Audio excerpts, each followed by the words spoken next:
Who was here for Maitrinara Bandhu's talk on last Wednesday? Yeah. So it was a good talk, wasn't it? It was an important talk, I thought, actually, very profound. I thought I'm just going to try to kind of move from that point where he left us there. So there might be a little recap required. So Maitrinara Bandhu was opening up for us, exploring with us, getting into this first of these 5 great kind of explorations of meditation. Or you could call it exploration of meditation. You could call it exploration of kind of our lives really. He was talking about integration as the first kind of stage, and the way he talked about it was moving from a divided mind to an undivided mind. That's what he was saying, wasn't he? Just moving from a divided mind, divided in various ways. Which I'll go into, to a less divided mind, or an absorbed mind. So the ways he said that we move, that we're kind of divided in our minds, were in 3 ways. The first way, he said, we was talking about horizontally. He was talking about we're divided horizontally. What he meant by that is he talked about his basic psychology, but I think it's really just our everyday minds, you know, like what we're like at work, what we're like on the bus, what we're like with the kids, what we're like with you know, family, you know, as we move through our lives, kind of how our kind of minds are we become different people in different situations, yeah, and some things we won't show, you know, when we first get. I remember first getting interested in Buddhism. You know, I'd be going on a retreat. I'd say I'm going on a holiday to Wales, because the idea of showing that side of myself to my kind of drinking buddies was like that. That didn't seem like safe, you know. So, or it'd be well received. So, you know, there's this kind of basic idea of who you are, and that kind of shifts and moves through our day to day. So he was talking about we need to kind of become more like one person, you know, one person on one journey at that level, at that kind of horizontal level. And then he was talking about vertically. This is very interesting, the vertical division. He's saying because we do stay very easily on the surface of our minds, we lose a lot of bandwidth. We lose the depths and we lose the heights. So he's talking about the kind of unconscious depths and the unconscious heights. Example he gave was he was talking about going to a Wagner concert, wasn't he? Talking about going to a Wagner concert, in which he was a bit unmoved to start with, and even thinking, why are they all just shouting at each other? Do you remember he was saying, why are all these people shouting at each other in the opera? And then suddenly it just like opened up and he just started crying. Mm-hmm. You know, he just started crying, and. You know, something of the music touched that unconscious depths, and suddenly a lot of emotion is kind of bound up really in those kind of tensions and kind of deeper kind of conflicts that kind of operate often below the surface a little bit.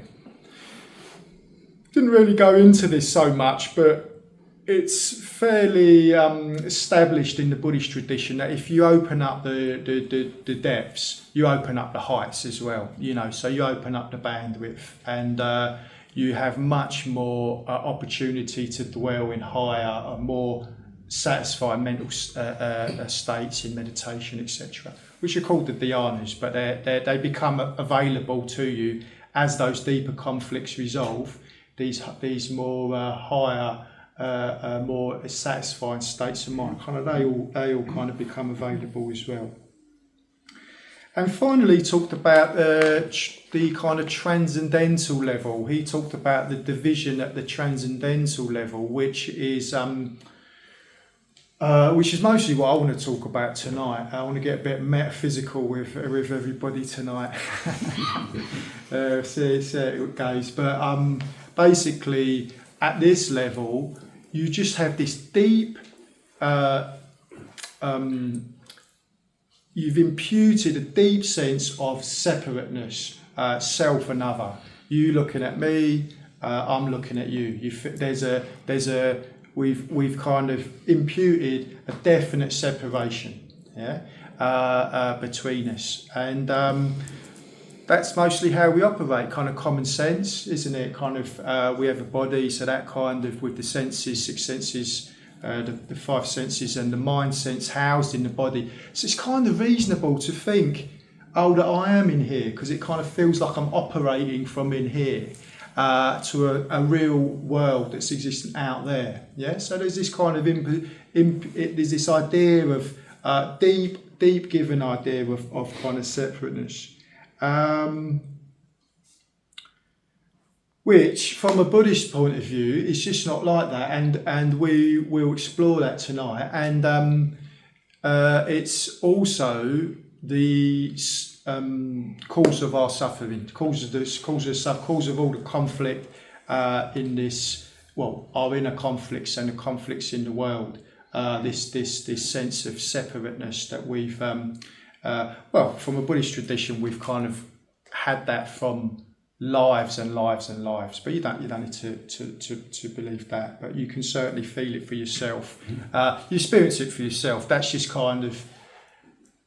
our kind of given idea. I'm in here, and everyone else in the world is out there. That's the kind of common sense assumption that we operate out of. So what he was saying is integration is a bit like a sheepdog. Do you remember he gave that analogy, sheepdog, kind of gathering up the sheep? Do you remember that show used to be on the telly on Sundays? What was it called? One Man and His Dog. One Man and His Dog. It was weirdly kind of compulsive, wasn't it? You had to be in the mood for it, but it was basically sheepdog. You had to be slightly kind of monged out, basically, to kind of, and not really wanting to do anything. But you watch these shepherds kind of, and they'd be moving these sheep around, and they would get the sheep together, and they'd roughly move in the same direction, these sheep.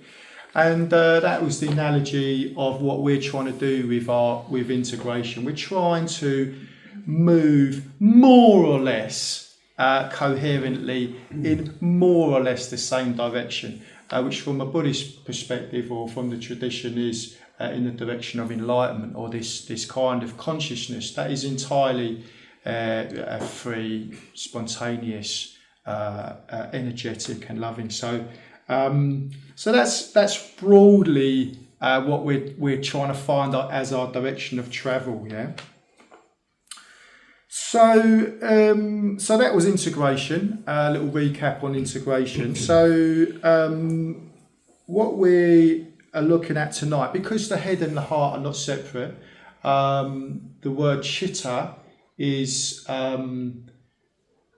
means heart mind. So consciousness or awareness has an emotional component, and that's what we're mostly going to be interested in tonight, with this theme of positive emotion, this movement from separateness to solidarity. So we're moved by emotion, aren't we? We're kind of even if we think we're very rational, we are basically, it's emotion that kind of gets us to do whatever we do, more or less. Yeah. So everything that we do does have an emotional component, and it has this deep kind of flavour, almost animal flavour of things being pleasant, or things being unpleasant, or we're not quite sure yet. Yeah. So we constantly operate in this rather animal I'm not using that in a pejorative sense, just this kind of way of operating that's constantly under the sway of an emotional undertow, or things are either all right or very, very all right, end of the spectrum, or not quite all right or very, very not all right. So we constantly kind of have that present as part of our experience. Yeah? And what that does is it creates a sense of wanting to move towards things, or draw away from things, or ignore things. Yeah, just depending on where that emotional undertow is kind of drawing us. Yeah, and social media, much maligned social media. Yeah, so much talk about social media in Buddhist centres, don't you? Well, trust me, you do. There's even courses on it. And I think that's reasonable because social media is just such a large kind of draw on our time, even just screen-based knowledge, large draw on our time, resources, and on our awareness. And Buddhism is primarily interested in awareness. In a way, social media works by just kind of tugging away, doesn't it? It just tugs away at that animal undertow, Oh, you like that, and before you know it, you've gone down that rabbit hole. You don't like that. You might go down the rabbit hole of not liking something, quite interestingly, still following it, but being in opposition to it, if you see what I mean. And then you kind of come to sometimes, don't you? Like, where have I just been? And you always feel more scattered, always feel more scattered, always feel more divided at any one of these levels that we've been talking about. And positive emotion requires us, the development of positive emotion requires us to become more aware of those emotional undertows. If we don't do that, we just stay at the surface of ourselves. We're 1 minute we're outraged about the war in Gaza or in Croatia or wherever it is. We're kind of outraged. Next minute we're sending heart emojis to a friend who's just passed an exam or something like that. We're never dwelling on anything long enough to really get hold of what our emotional status really is. Yeah, we're constantly at the surface of ourselves. So that's the first thing, first reason we need to get hold of, or get a better sense of where this emotional undertow is taking us. Yeah. The second reason is that our emotional life, if we don't do that, the emotional life remains a mystery to us. We may suddenly become very angry. We may suddenly become very angry about something, or depressed. We don't know where it comes from. We try and work out, where did that come from? More recently, I've been shocked in a way, embarrassed and shocked at how resentful I can get, and if I trace it back, it always starts from a fairly innocuous little emotional tug in some direction or other, and before I know it, I'm like in direct opposition to someone in my mind, and then I kind of like come to, I think they're not that bad. They just didn't, empty the dishwasher or something. Do you know what I mean? They're not that bad, but I've kind of, that unexplored quality of that emotion has just kind of like taken me somewhere. If we don't explore these emotional undertows, we remain, our emotional life just remains a kind of mystery to why we get into these extremes of emotion. We'll never be able to, it's very difficult to get a hold of that. And the final reason is because it reinforces our sense of separateness, our deep imputed sense of separateness that I'm just gonna try and kind of gently dislodge a bit today, because we're constantly positioning ourselves for and against, and we haven't kind of quite realise why, if you see what I mean. I was thinking about my daughter when she was younger, and she'd have mates around. I'm talking about primary school kind of time, and they go like, you'd hear them in the back room like, "Do you like blue?" And like one of them, "Yeah, I really like blue." No one would go like, "I don't like blue. I like purple." "Oh, purple," and then they're trying to work out who they are based on what they like and don't like, in opposition to those those crazy people that still like pink, you know what I mean, and all of that. So, and that tendency, kind of innocent as it seems, hardens into all kinds of ideologies in this world. We're like this. Our tribalism, we're like this. Our little group is like this, and we're against those people that are like that, if you see what I mean. So, laugh as I did, hearing them chittering away in the back room, you can see where unchecked, that kind of definite sense of wanting to be someone, maybe with a cohort of other someones, with a very clear kind of positioning of where you stand on this or that, yeah? And it does cause, this kind of world is riven with these kind of divisions, isn't it? So meta practice, we've all been try meta practice, I'm sure. Meta practice works by acknowledging those emotional undertows that are going on, making them actually like foreground. What's going on. We feel that in a deep sense of the body. Just the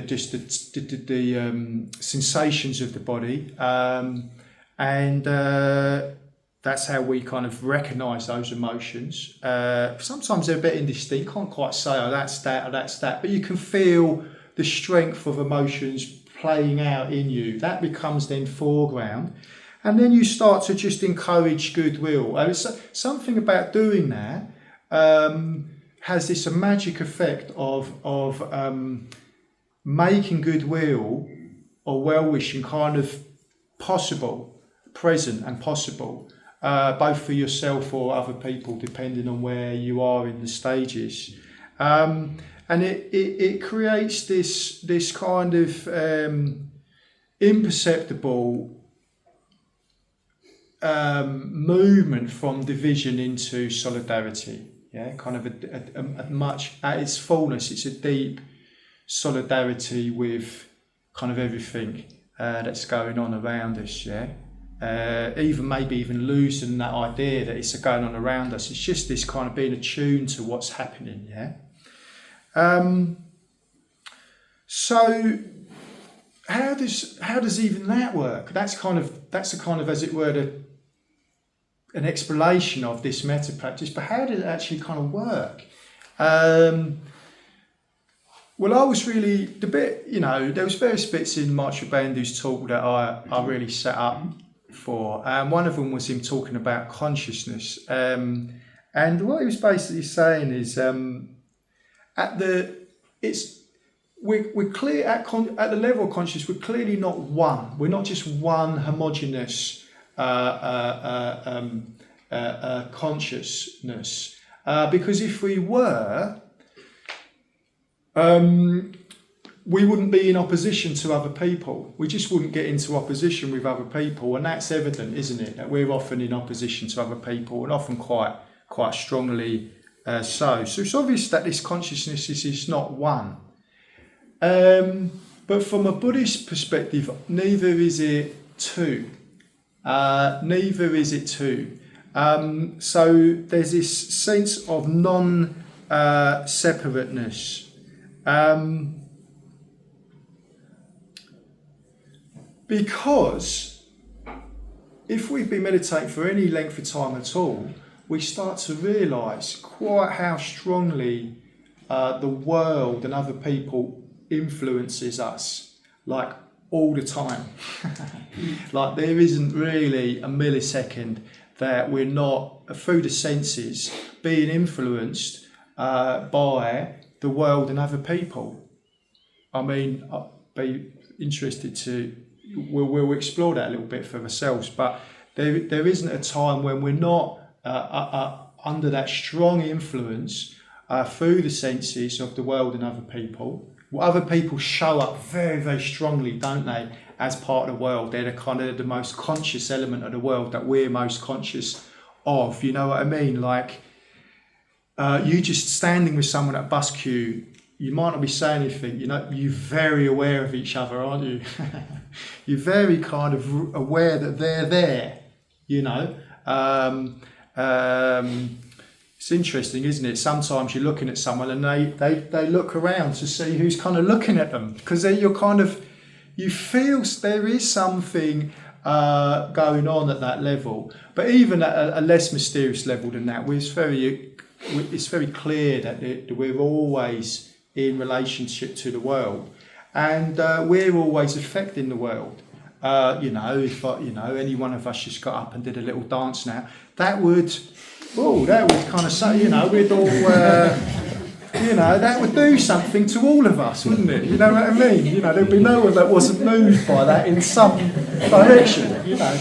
So we can't help but be under the deep influence of one another, and at that level, at this deepest level of consciousness, there isn't the separation that we want to assume is there. And I just thought during that talk, I was talking to Kayla afterwards, and she said, I didn't understand everything about the talk, but what he was saying, as he was saying it, I was entering into that sense of non-division. That was actually just happening. I was feeling very satisfied. I was feeling like, where do I start? Where do I kind of end, if you see what I mean? And he was kind of talking me into that, you know, even though I didn't understand all the kind of concepts that he was using. There was something about him expounding the truth at these rather deep existential levels that we're all drawn into, you know, that we get drawn into that thing, you know. And so there's lots of ways that can happen. It's really worth thinking about the ways that can happen. The various ways, at least some of the most important ways, are hearing or discussing. We call it Dharma Kata. We have study groups where we talk about the Dharma, we talk about these teachings of the Buddha, we move them around, and something happens. If it's a good evening, everyone's on form, it kind of, something happens and we all become much more than the sum of our parts, and something kind of emerges. We're just talking the Dharma, with Dharma Kata, talking the Dharma. You know, you go out after that and the street lights are just a little bit kind of brighter, if you know what I mean. You kind of notice, oh, there is that one star, you know, in the firmament, you know, but you know, you notice it. And so something opens up on talking the Dharma. Close connection with friends is also another one. You know, sometimes it's just so attractive, isn't it? You see people talking intimately. Maybe on a retreat, sometimes you see this, or in cafes, and they're kind of leaning into each other, and they're immersed in what's happening. They're immersed, aren't they? You know, they may not just be even just waiting for their time to talk. It's just kind of, it's just happening live, you know. And we've all been in that, and those situations with friends, or you know, like you have a little disruption with a friend, and you say, oh look, that, you know, sorry about that, you know, and you talk about, and then you drop down into another level, and you both feel it. You know, you don't need to go on about it anymore. You both feel, no, our friendship has kind of deepened now, and we both kind of know that. We both know that something is kind of activated, and we both know that. Can happen in art and nature. March Bailey was talking about Wagner. Nature, definitely. You know, with nature, you start off by kind of going out somewhere. I don't know. Say you go on a train or a car, and you get out of the car, and at first you might say, "Oh, that's beautiful," but it's an idea, isn't it? It's almost like a postcard. It's an idea that it's beautiful. You have to kind of walk and move in that beauty and in that nature, and then slowly you don't kind of want to say it's beautiful anymore. You just kind of you're immersed. You don't have to go, oh, look at that, oh, look at that. It's kind of just all unfolding, and you're part of that unfolding. So that takes time, doesn't it? All these things kind of take time, and it's the same in meditation. It takes kind of time for that to that kind of sense of connectedness to permeate through, and the Metta Bhavana is our attempt at kind of feeling into that. And it's really good, isn't it? It's what we want, it's what we want, It's where we feel at our best, I think, when there's a fellow feeling is emerged, whether you're at work and in your team at work or in the family, something's gone well, and there's just that good fellow feeling, and we just all want that. We all want to be in that. What happens is these physical boundaries become less apparent. They become just less apparent, and they become less the kind of determining factor. So we're going to meditate in a minute, but I'm just going to say a little bit about why we don't possibly feel like that more often. And it is just because of this deeply imputed sense of separation that's useful. Of course it's useful for catching the bus and, telling people you're going to be somewhere at a certain time, making your breakfast, but we've kind of literalized that to the extent that we can feel like a kind of cardboard cutout person moving like we actually end at the boundaries of our body, there's all sorts of cultural assumptions, aren't there, in that are really they're strengthening that, aren't they? Scientific materialism, which I'll say a bit more about in the second half, but this assumption that we end at the end of the body, the brain, consciousness is a byproduct of the brain. When we die, the lights go out, that's it. Has created a very, very particular world for us. A world where we kind of constantly feel ourselves in here, even our brain, our mind, our consciousness is in here, and everything else is out there. And it's, I think, in some, as I was saying earlier, I think it's probably the root of the dissatisfaction which kind of drives this world, really. So this scientific materialism that I was talking about, of course, I think it should go without saying, I'm not kind of postulating a kind of return back to medieval days, it's not like that. There's been all sorts of advances, isn't there, as a result.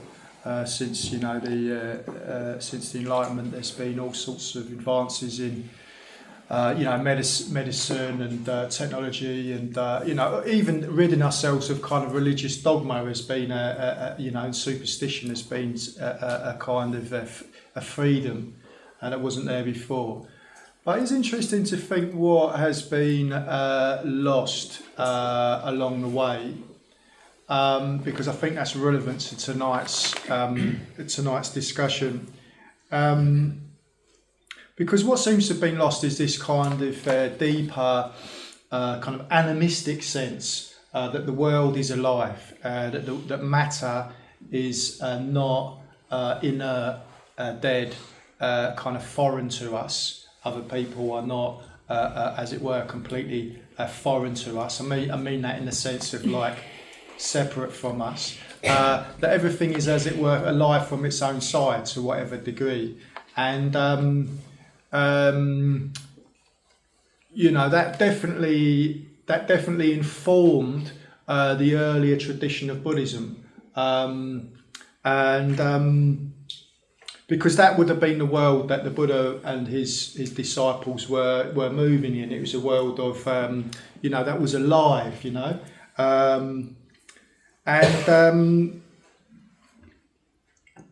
Bhante Sangharakshita, the founder of this movement, he goes so far as to say enlightenment is simply not possible if you view this world as basically inert, a dead matter. He said enlightenment is simply not possible. So it's worth kind of taking that seriously. Bhante says a lot of things, and they're always they're often quite pointed and worthy of turning over in the mind,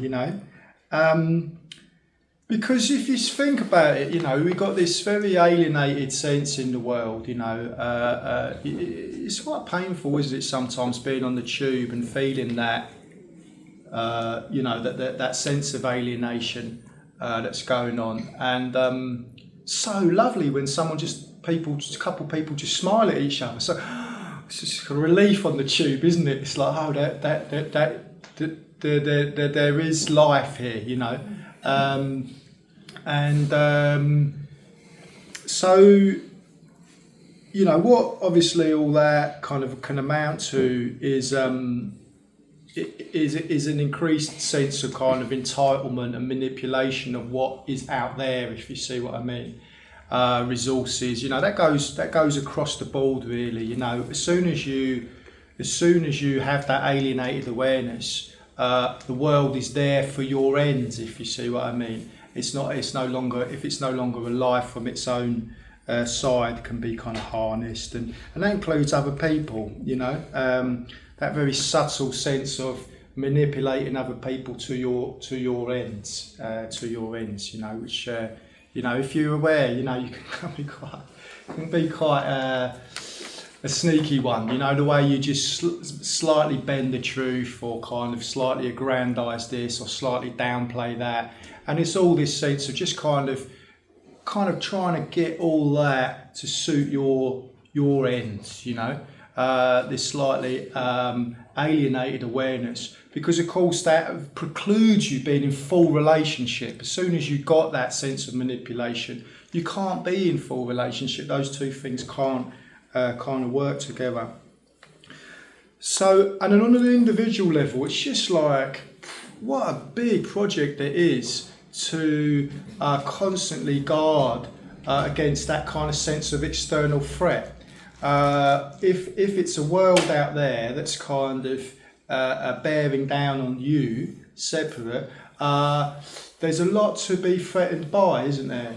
All sorts of anxieties and concerns. It's no wonder then that we kind of constantly trying to gather security unto ourselves, so whatever kind of bolsters this very tenuous sense of ourself in this rather kind of hostile world, because that it could go from inert to kind of hostile, if you see what I mean, quite kind of easily. There's strong kind of biological reasons for that, but just walking down Streatham High Road, there are no saber-toothed tigers, I haven't seen any, so that whole sense of threat and worry about the environment is very overplayed, actually, even in a busy city like London. So it's very interesting that where this metta practice came from. We're gonna actually hear the Karaniya Metta Sutta in a short while, because that is the sutta or the teaching that the Buddha gave to a certain set of monks, and that is the teaching out of which the Metta Bhavana is implicit and has arisen and has kind of developed into the structure and form that we now know it. So this Karaniya Metta Sutta, as it were, was the kind of the core or the source of the metta practice that we practice here, 2,600 years later. But before I go into the actual sutta, I want to talk about the context at which the Buddha, because he basically responded to needs, right? So his teachings always came out of a response to what was, who was in front of him and what was needed. And this set of monks had asked his permission. We're talking about rural India with a lot of forested areas and small little settlements, small villages in clearings and more open expanses, and then and also larger cities as well, but huge amount of wooded, forested areas. And the monks would often go off into these forested areas to meditate, because they were very, there was just wildlife there, this set of monks asked could they go off to the forest to meditate, and off they went. And they found a nice, serene kind of glade in which to kind of settle themselves for the period of meditation they were going to have, which was going to be over several weeks. And settled themselves down, they did, set themselves up, found their spots that they liked to sit, under the various trees, and started to get into their practice. And what happened was, I'm going to say, because it's kind of evocative, it says they were assailed by ghostly apparitions, bodies without heads, heads without bodies, various unpleasant smells, and the sounds of farting and belching. So it's pretty, it's quite, they was having some quite strong experiences, and of course under those circumstances they were just finding it like impossible to meditate and to settle. So at a certain point they just kind of abandoned their endeavour, and they went back and they told the Buddha what had happened. And he intuited what had happened, and he said, well, basically that's the guardian spirits of the trees. They've just been upset. Did you say to them, did you kind of appease them? Did you radiate love to the guardian spirits of the trees? Did you ask their permission even to kind of meditate in that grove? And they were like, no, we're just rocked up kind of thing, yeah. So he said, well, and he taught them the Karaniya Metta Sutta. So he taught them the metta practice, they went back with these verses of loving kindness, and the story goes that the guardian spirits of the trees were pleased by that. They were pleased by that, and even aided the monks, even kind of. I don't know how they did that, but they aided. Does it say how they did that?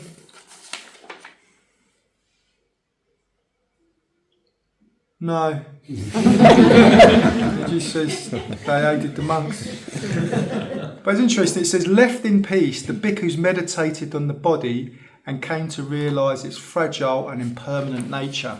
So, that's how that story ends, is the monks kind of coming into contact with impermanence in the body. So it's an interesting one, isn't it? What are we to kind of make of that story? I mean, whether you want to take that story literally or not, often we want to kind of very quickly kind of convert that into into a metaphor, don't we?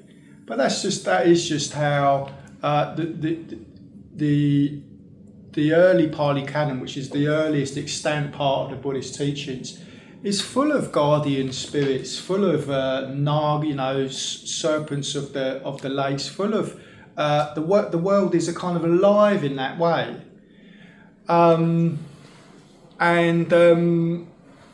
they wouldn't have been kind of psychologizing that. that was just that like their kind of world sense. Now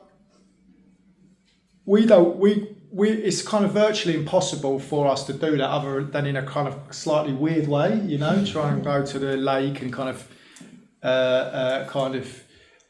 imagine guardian spirits and so on. You can do that maybe, but it may be a little forced and a little contrived because it's not coming out of our basic cultural assumptions. So we want to psychologize it and kind of turn that into a metaphor, and I think that's fine. That's actually fine to do that, because I don't think we can manufacture this animistic sense of the world, even if we wanted to. And you may be thinking, that's not very attractive, kind of guardian spirits. I'm not sure I want to live in a world where I have to appease guardian spirits. You may think that's thank God that's all been left behind. So that may not be attractive at all. And it may be just feel quite a long way away getting into a sense of the world as being alive. But I don't think it is that far away, and I think we can seek out conditions in which that feels more present, that sense of the world being with us and being alive. And one of those ways that we have in the Buddhist tradition to do that is to go on retreat. So we go on retreat. We were just talking about retreats in the break. It's very interesting what happens on retreats. Slowly, people just relax. They relax. You get there a bit wired and a bit like, is this all right? Who are these people? Do I like these people? Is this how's the food going to be? Is my bed comfortable? You kind of, and then suddenly you just relax. You start to see people just relaxing, just kind of, as Vajratara was saying, just suddenly walking in the garden and just suddenly stopping and just staring at a tree for like ages, they just, you get this kind of retreat mind that you just relax, and very naturally things can start to move towards you under those conditions. You relax when you go outside. Sometimes you become. Sometimes when we go to Vajrasana, my breath is taken away sometimes by the beauty. I remember walking with Shradin once, and it was a cold. We've been having those cold mornings with the frost and the sun sometimes. It was at the weekend, the sun and the frost, beautiful kind of winter wonderland. And it was just like that, it was everything bathed in frost, but with this kind of sun, pale sun. And then we were walking together and we were talking away. And the Shradin just said to me, "Oh look, just stop and just look there." And in front of us, there was a patch of rainbow, just in the air. I mean, you couldn't make it up. And it was, if you want to get technical, it was the little frost particles in the air. Being caught by the sun and transmitting that little rainbow hue. But we weren't thinking that. We were just thinking, what we've just been given, It's extraordinary. I'll never forget that, kind of we walked through it, We walked through the rainbow together, Wonderful. So this can open up, and just very naturally, without really having to say anything. You're not saying to each other, "Oh, are you opening up?" It's not like that. You're just all kind of relaxing together, and something kind of emerges by just eating together. I was going to say sleeping together, but that sounds wrong, doesn't it? It's not, you're in small dorms and cooking and just partaking of a life together, you just and with meditation and ritual components, everyone just kind of relaxes and it all just softens up, and you'll feel like you're kind of moving as one, so to speak. I'm using that language very poetically, obviously. So, but that's kind of hard one as well. It doesn't just come.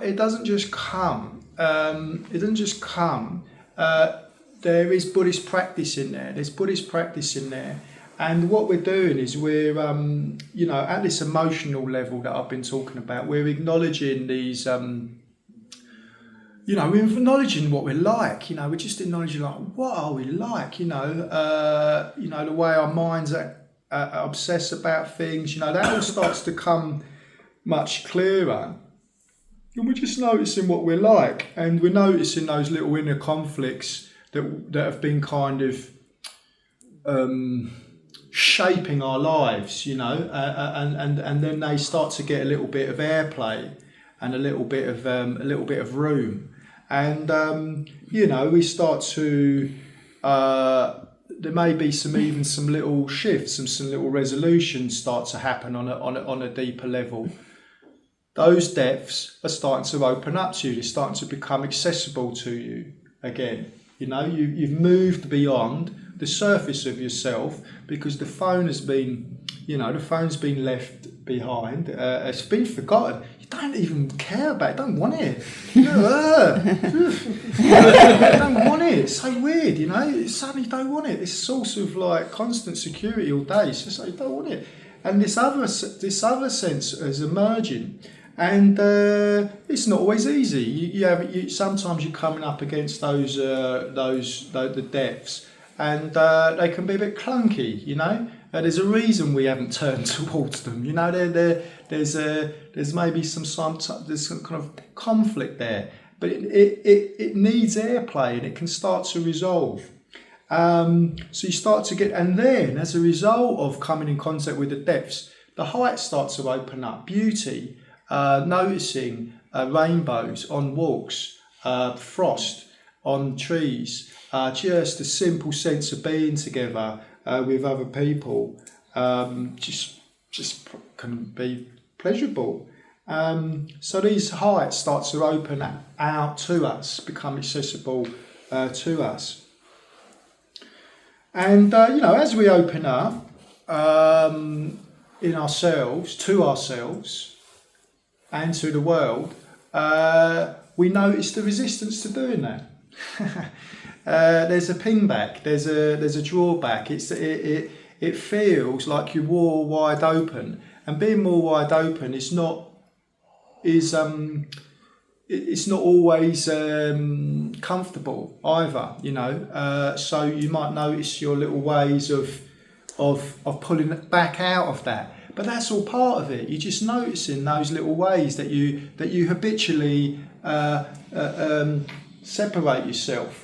And you can soften them then under those circumstances. These confusions and resistances that get thrown up. And the other thing that happens is your imagination. My imagination, which has been pretty small bandwidth. I mean, I've been listening to Lord of the. I'll tell anybody who listens to me about this. Lord of the Rings podcast by Phil Dragash is absolutely fantastic. I loved it as a kid. Loved it again. Entered into that world, of quest. Beautiful, evocative adventure, and my imaginative sense just opened up. I've been a bit of grieving process since it kind of ended, because I've just been it's been kind of running alongside me since before Christmas. So this imaginative sense needs tending to, and when it's tended to, it kind of you start to get a sense of meaning. Meaning starts to kind of emerge, and this is where the Buddhas and Bodhisattvas, they really start to move towards you, so to speak, because on an imaginative level, Well, why not? Well, why not? The Buddhas and Bodhisattvas, it says in the tradition, are compassionate. What does that mean? What does that even mean? And you're making little steps towards that, and something is moving towards you. You move towards that through imaginative practice, and that moves towards you. Something happens. Something very satisfying.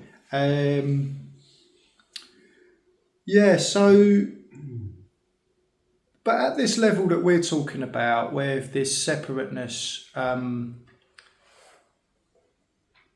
we impute into our lives, we can start to notice, on a very simple sense, on this kind of Vedana, this animalistic sense of, is this pleasurable, unpleasurable? We can just start to notice the pleasure of being with other people. Feeling in solidarity with other people is our kind of heart's desire, if you see what I mean. It's our heart wish. That's what, if we knew what we wanted, that's what it would be like, and we can feel that when we're not in the grip of those resistances and confusions. We can feel that, and we can feel that even in the silence. The silence on the retreat is a magical part of the retreat, because nothing's been verbalized. It's all happening at this energetic level, you see. And you can sometimes be with other people in your kind of in a much fuller sense, when you're not kind of positioning yourself through language. So that's very beautiful, just the fires blazing. You can just be in it. So the Karaniya Metta Sutta was the teaching that the Buddha gave to the monks in the forest, that had been to the forest, and I'm going to just speak it out in two chunks. The first chunk I'll say a little bit about, and then the second chunk we're just going to meditate straight after. Okay. So this is how the Karaniya Metta Sutta starts. This is what should be done by one who is skilled in their own good and wishes to attain the path of peace. Let them be able and upright, straightforward and gentle in speech, humble and not conceited, contented, easily satisfied, unburdened with duties and frugal in their ways, peaceful and calm and wise and skillful, not proud or demanding in nature. Let them not do the slightest thing that the wise would later reprove. So it's kind of interesting, isn't it? It doesn't launch off with a metaphysical treatise on non-separateness. He just says, look, he's laying out an ethical basis for metta. He's saying, look, if you're proud, conceited, difficult to help, harsh in speech, bickering about people behind the water tower at work, fostering divisions, in the family, etc. Well, your mind is just not going to be available for solidarity. Do you know what I mean? You're just positioning yourself in a particular way. It's not that you're being bad or good. It's just that deep heart desire of solidarity will not just be available to you. Can't be available to you if you're not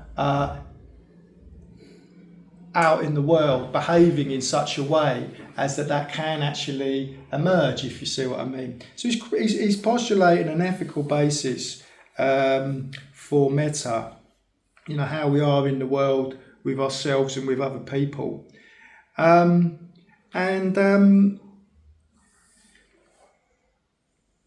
Without going into too much detail, this is the whole path in a way.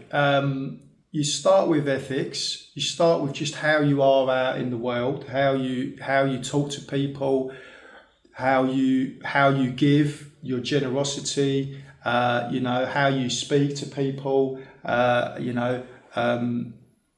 acts of attention. You start with all of that. That kind of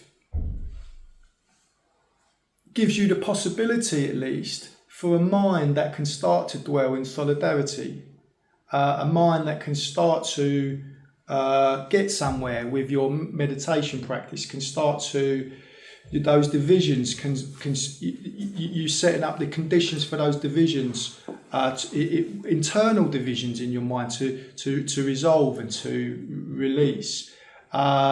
You're setting up the conditions for meditation, basically.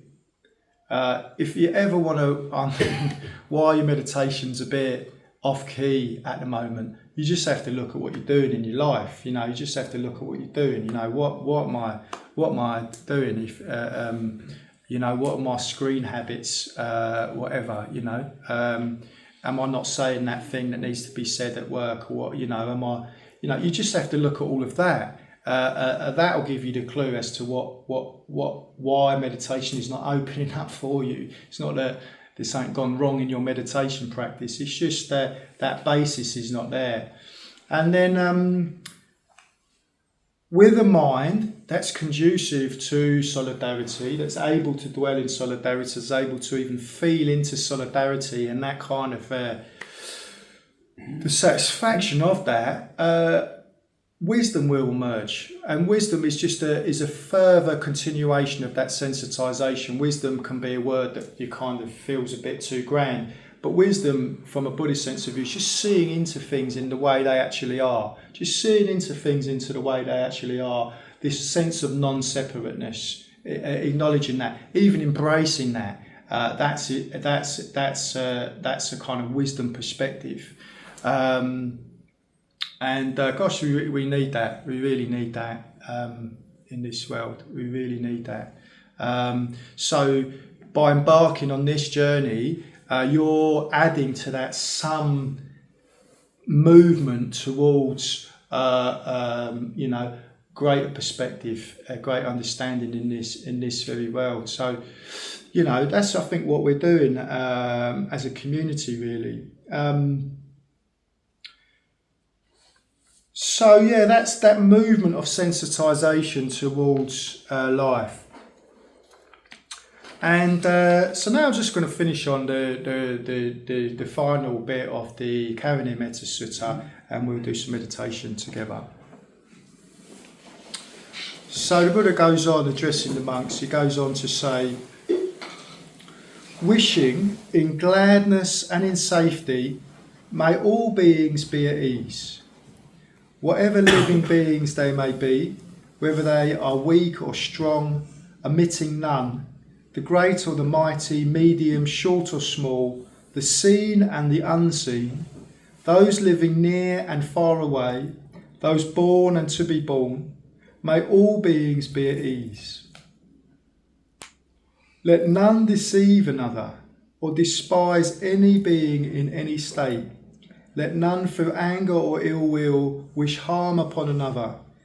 Even as a mother protects her life of her child, her only child, so with a boundless heart should one cherish all living beings, radiating kindness all over the entire world, spreading upwards to the skies and downwards to the depths, outwards and unbounded, freed from hatred and ill will, whether standing or walking, seated or lying down, free from drowsiness. One should sustain this recollection. This is said to be the sublime abiding.